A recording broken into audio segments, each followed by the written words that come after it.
दोस्तों, आज की जो वीडियो लेकर आए हैं वो 4 मार्च को आने वाले विज्ञान का जो पेपर है उसके लेकर आए हैं। तो बिना देर के हुए जो है आज का हम पहला प्रश्न देखेंगे। पहला प्रश्न क्या कह रहा है जो देखिए। पहला प्रश्न है कि प्रकाश के प्रवर्तन से क्या तात्पर्य है और प्रकाश के प्रवर्तन का नियम लिखिए और चित्र की सहायता से इसे समझाने का भी बेहतरीन तरीके से हम कोशिश करेंगे। तो आइए बिना देर के हुए देखते हैं इसका। प्रकाश का प्रवर्तन, प्रकाश किरण या किसी चीकने तल से टकराकर वापस उसी माध्यम में लौटना प्रकाश का प्रवर्तन कहलाता है। प्रकाश जिस तल से प्रवर्तित होता है उस तल को प्रवर्तक तल कहते हैं और प्रवर्तित प्रकाश की मात्रा प्रवर्तक तल के पालिश यानी कि चिकनेपन पर निर्भर करता है। कोई तल जितना अधिक चिकना तथा पालिशदार होगा, प्रवर्तित प्रकाश की मात्रा भी उतनी ही अधिक होगी। ठीक, अब ये चित्र में देखिए, ये जो M और N जो दिख रहा है आपको, ये एक प्रवर्तक तल है। M और N जो है क्या है, प्रवर्तक तल है। और A और N जो आपको दिखाई दे रहा है यानी कि ये जो है आपतित किरण और ये N से C की ओर जो जा रहा है ये अपरावर्तित किरण है। और N और N डैश ये जो है ये इस पे खींचा गया एक अभिलंब है। ठीक, तो A, N और N डैश से जो कोण बन रहा है उसे हम आपतन कोण कहते हैं और C, N और N डैश से जो कोण बन रहा है उसे हम परावर्तन कोण कहते हैं। ठीक, प्रथम नियम इसका क्या है परावर्तन के, वो चलिए देखते हैं। तो इसका जो पहला नियम कह रहा है आप देखिए, प्रथम नियम के अनुसार क्या होता है, आपतन कोण और प्रवर्तन कोण जो होता है वो दोनों ही बराबर होता है। यानी कि कोण AN डैश बराबर CN डैश होगा। और द्वितीय नियम यह कहता है कि आपतित किरण, परावर्तित किरण तथा आपतन बिंदु पर अविलंब सभी एक ही तल पर स्थित होते हैं। देखिए यहाँ पे आपतित किरण, परावर्तित किरण और अविलंब एक ही तल पर है। ठीक, ये जो है ये क्या है, प्रवर्तन के दूसरा नियम है। अब आज की हम दूसरा प्रश्न देखेंगे क्या कह रहा है जो। तो दूसरा प्रश्न कह रहा है, मनुष्य की आँख के लिए निकट बिंदु तथा दूर बिंदु से क्या तात्पर्य है और स्वस्थ आँख के लिए इनकी स्थिति को बताइए। तो निकट बिंदु क्या होता है जो हम सबसे पहले देखेंगे, वह निकट बिंदु जिसे नेत्र अपनी अधिकतम समंजन क्षमता का उपयोग करके स्पष्ट देख सकता है, नेत्र का निकट बिंदु कहलाता है। इस बिंदु से नेत्र तक की दूरी सुस्पष्ट दर्पण का अल्पतम दूरी कहते हैं। स्वस्थ आँख के लिए निकट बिंदु की जो आँख से लगभग 25 सेंटीमीटर होता है। यानी कह सकते हैं कि स्वस्थ व्यक्ति का जो निकट बिंदु है वो 25 सेंटीमीटर होता है। दूर बिंदु, वह दूरतम बिंदु जिस तक कोई नेत्र वस्तु को सुस्पष्ट देख सके, नेत्र का दूर बिंदु कहलाता है। सामान्य नेत्र के लिए यह अनंत दूरी पर होता है। सामान्य नेत्र में 25 सेंटीमीटर से अनंत दूरी तक रखी हुई वस्तुओं को सुस्पष्ट हम देख सकते हैं।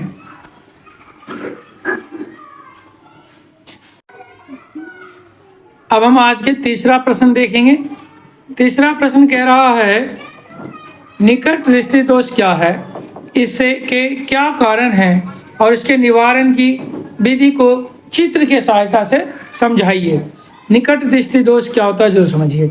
इस दोष से युक्त नेत्र द्वारा मनुष्य को पास की वस्तुएं तो स्पष्ट दिखाई देती है, परंतु एक निश्चित दूरी से आगे की वस्तु जो है वो स्पष्ट दिखाई नहीं देती है। अर्थात नेत्र को दूर बिंदु अनंत पर न होकर पास आ जाता है। जैसा कि हम चित्र में देखेंगे, अनंत से आने वाली किरणें दृष्टि पटल पर फोकस न होकर दृष्टि पटल से पहले P पर फोकस हो गई है, इसलिए दृष्टि पटल के वो स्पष्ट प्रतिबिंब नहीं बन पाता है, जिसके कारण निकट की वस्तु स्पष्ट दिखाई देता है परंतु दूर की वस्तु जो है वो स्पष्ट दिखाई नहीं देता है। तो चित्र में देखिए, ये नेत्र का लेंस है, जिसकी लेंस की जो त्रिज्या है वो बढ़ गया है। त्रिज्या बढ़ने के कारण जिसका प्रतिबिंब रेटिना पे बनना था, वो रेटिना पे ना बनकर रेटिना से पहले बिंदु P पर इसका प्रतिबिंब बन रहा है, जिसके कारण वस्तु को, व्यक्ति को दूर की वस्तु जो है वो स्पष्ट दिखाई नहीं दे रहा है। इस दोष को दूर करने के लिए जो है अवतल लेंस का प्रयोग करते हैं। किस लेंस का प्रयोग करते हैं? अवतल लेंस का। जब हम अवतल लेंस का प्रयोग करते हैं तो इसका जो नेत्र का जो लेंस होता है वो सही से होकर हो जाता है, जिसके कारण इसका प्रतिबिंब जो है वो कहाँ बन रहा है? रेटिना पे बनता है, जिससे वस्तु अनंत पे रखा हुआ भी स्पष्ट दिखाई देता है। अनंत वाला भी जो वस्तु है वो सही दिखाई देता है। अब यहाँ से एक प्रश्न उठता है कि अवतल लेंस कैसा होता है? अवतल लेंस कैसा होता है? तो अवतल लेंस जो है वो बीच में पतला होता है। बीच में कैसा होता है? पतला, और किनारों पे जो होता है साइड में, यानी ये और ये जो है ये कैसा होता है? मोटा होता है। ठीक। अब निकट दृष्टि दोष के कारण क्या है, जो देखिए, तो इसका कारण यह है कि नेत्र लेंस की जो पृष्ठ की वक्रता बढ़ जाना है, जिससे फोकस दूरी कम हो जाती है, और नेत्र के गोले का व्यास बढ़ जाना, अर्थात नेत्र लेंस व रेटिना के बीच की दूरी बढ़ जाता है, जिसके कारण भी अनंत की वस्तु स्पष्ट दिखाई नहीं देता है। अब इसके निवारण के लिए क्या करेंगे? तो देखिए,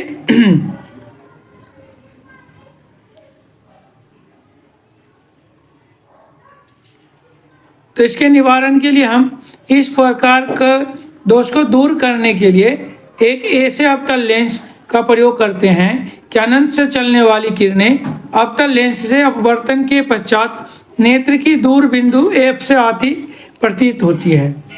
इससे ये किरणें नेत्र द्वारा अपवर्तित होकर रेटिना के पीत बिंदु R पर मिलती है।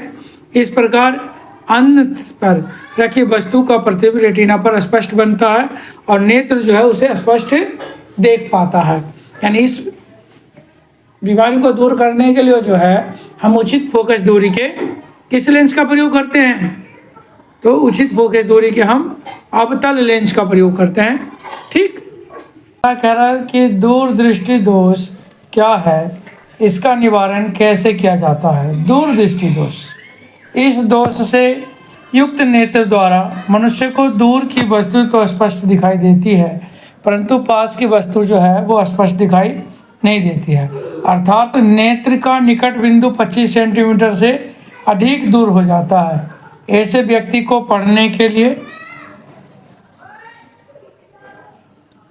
पुस्तक 25 सेंटीमीटर से अधिक दूरी पर रखनी पड़ती है। इस दोष में समीप की वस्तु का प्रतिबिंब दृष्टिपटल R पर न बनकर पीछे बनता है।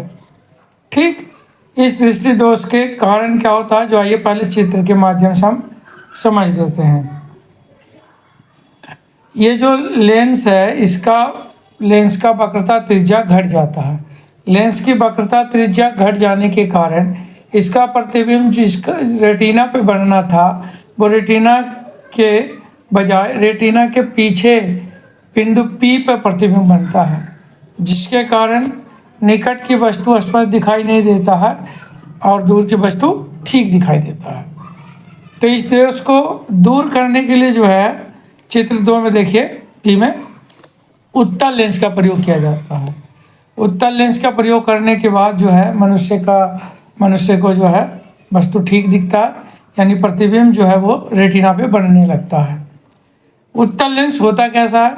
तो उत्तल लेंस जो है वो बीच में मोटा और किनारों में पतला होता है। बीच में मोटा और किनारों में पतला होता है। ठीक।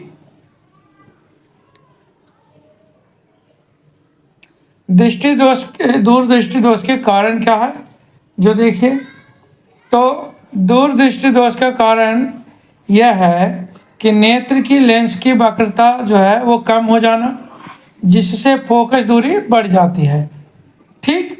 और नेत्र के गोले का व्यास कम हो जाना, जिससे लेंस व रेटिना के बीच की दूरी कम हो जाती है, जिसके कारण निकट रखा हुआ वस्तु स्पष्ट दिखाई नहीं देता है। ठीक है। इसका निवारण कैसे करते हैं?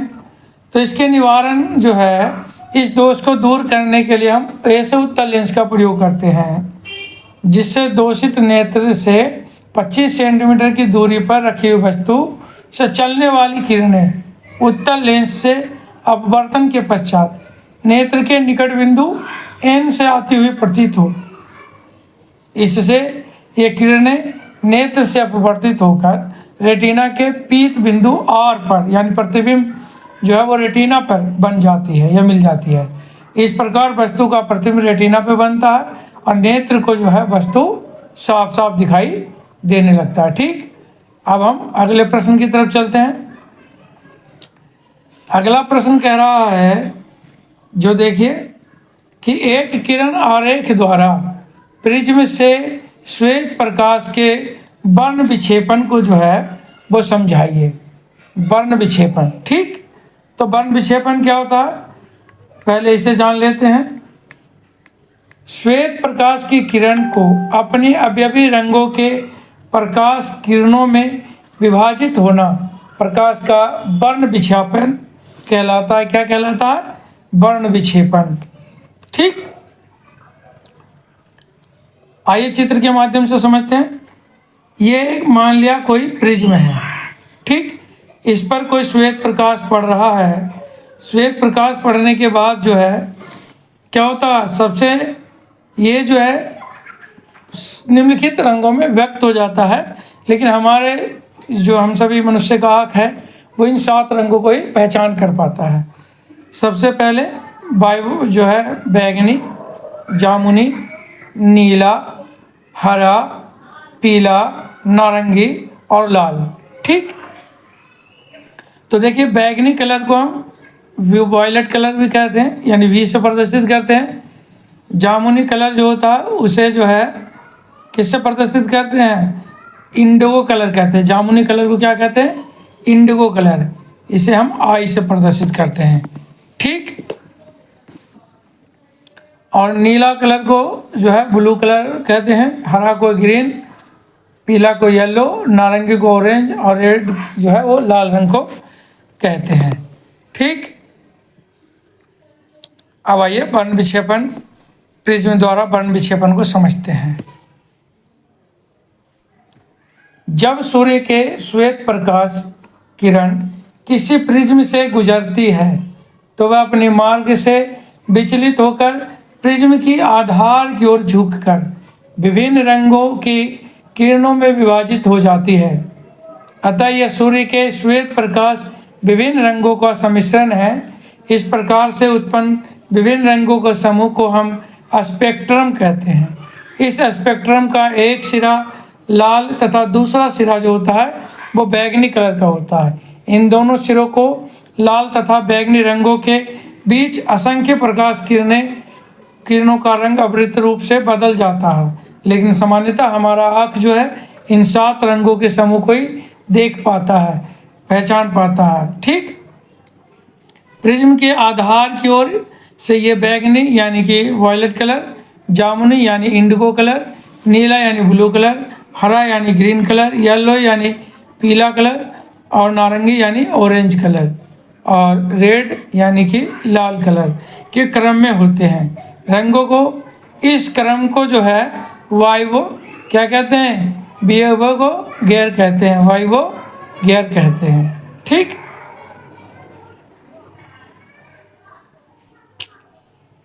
इससे स्पष्ट है,